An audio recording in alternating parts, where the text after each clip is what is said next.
काला साया। यूं तो बनारस घाट अपनी खूबसूरती के लिए बहुत प्रचलित है, पर घाट के किनारे कई राज लिए बैठे हैं। ये कहानी शुरू होती है बनारस के घाट के पास बने ममता निवास से, जहां प्रिया लाल जोड़े में ममता के घर उसकी बहू बनकर आती है। आओ आओ बहू, घर को अपने पैरों से पवित्र करो। ममता घर की दहलीज पार कर ही रही होती है कि अचानक एक बहुत गंदी सी बास पूरे घर में फैल जाती है।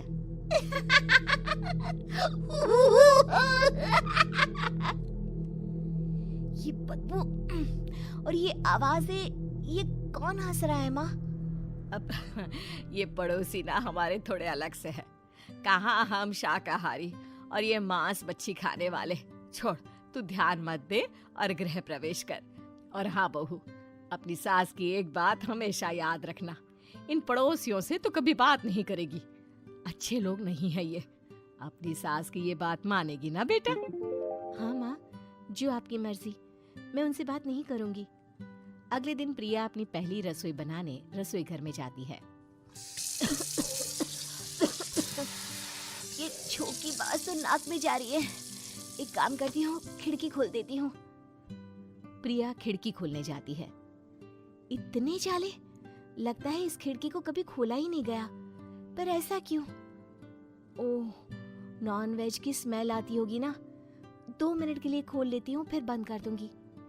प्रिया खिड़की खोलती है। खिड़की खोलते ही उसकी नजर सामने वाले घर की खिड़की पर पड़ती है, जहाँ एक लड़की खड़ी होती है। हाथों में मेहंदी, लाल रंग की साड़ी, बिल्कुल सजी धजी, मानो प्रिया की तरह ही वो भी नई नवेली बहू हो। वो प्रिया को देखकर मुस्कुराती है। हे भगवान, माँ ने तो इनसे बात करने को मना किया था। प्रिया फौरन ही खिड़की बंद कर देती है और तवे पर चढ़े रोटी की ओर देखने लगती है, पर वहाँ रोटी न होकर मछली पड़ी होती है। ये क्या? पहली ही रसोई में इतनी बड़ी गलती। हे भगवान, अब मैं क्या करूं? प्रिया बहुत डर जाती है और फौरन रसोई की सफाई करने और फिर सभी के लिए खाना बनाने लग जाती है। जब वो सबको खाना परोसती है, सब तो ठीक है, मैं बेकार में चिंता कर रही थी। हे भगवान, ऐसे ही बस अपनी कृपा बनाए रखना। रात के वक्त जब सब सो रहे होते हैं, तब प्रिया को पायल की आवाज सुनाई देती है, जिससे उसकी आंख खुल जाती है। ये पायल की आवाज कहाँ से आ रही है? प्रिया उठकर उस आवाज के पीछे छत की सीढ़ियों तक जाती है। तभी उसे बच्चे के रोने की आवाज आती है। प्रिया छत पर जाती है तो क्या देखती है? वही लाल साड़ी वाली लड़की अपनी गोद में एक नवजात बच्चे को घुमा घुमा कर सुला रही है। तभी प्रिया की नजर उसके पेट पर पड़ती है। ओह गॉड, ये तो प्रेग्नेंट भी है। सुनिए, बच्चा सो नहीं रहा है क्या? मैं कुछ मदद करूं? नहीं नहीं, आपके घर वालों को अच्छा नहीं लगेगा, मैं संभाल लूंगी। स्नेहा की गोद से बच्चा हाथ मारकर प्रिया की गोद में आने को छटपटाने लगता है। दोनों घर अगल बगल में बने होने के कारण प्रिया उस बच्चे को गोद में ले लेती है। प्रिया के पास आते ही वो सो जाता है। बच्चे का वो स्पर्श रात भर प्रिया भूल नहीं पाती और अगली सुबह वो छत पर कपड़े सुखा रही होती है। तभी उसे एक औरत इशारा करके बुलाती है। स्नेहा कह रही थी बाबू तुम्हारी गोद में आते ही सो गया। मैं गौरी, स्नेहा की माँ हूँ। बहू, घर आना, बाबू को खिला भी लेना। शाम को जब घर पर कोई नहीं रहता, बच्चे से मिलने के लिए प्रिया छिपकर अपनी पड़ोसन के घर चली जाती है और कुछ देर बच्चे को खिलाकर वापस लौट आती है। इसके कुछ दिन बाद ही प्रिया को पता चलता है कि वो माँ बनने वाली है। ममता की खुशी का ठिकाना नहीं रहता।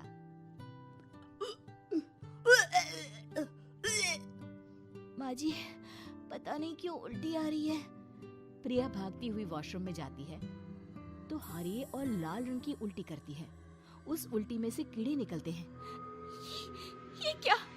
खून और ये कीड़े! माँ! माँ! प्रिया की आवाज सुनकर ममता दौड़ कर आती है, पर बेसिन में कुछ नहीं होता। प्रिया हक्की बक्की रह जाती है। ये सब क्या हो रहा है? प्रिया घबरा जाती है और अपने कमरे में जाकर सो जाती है।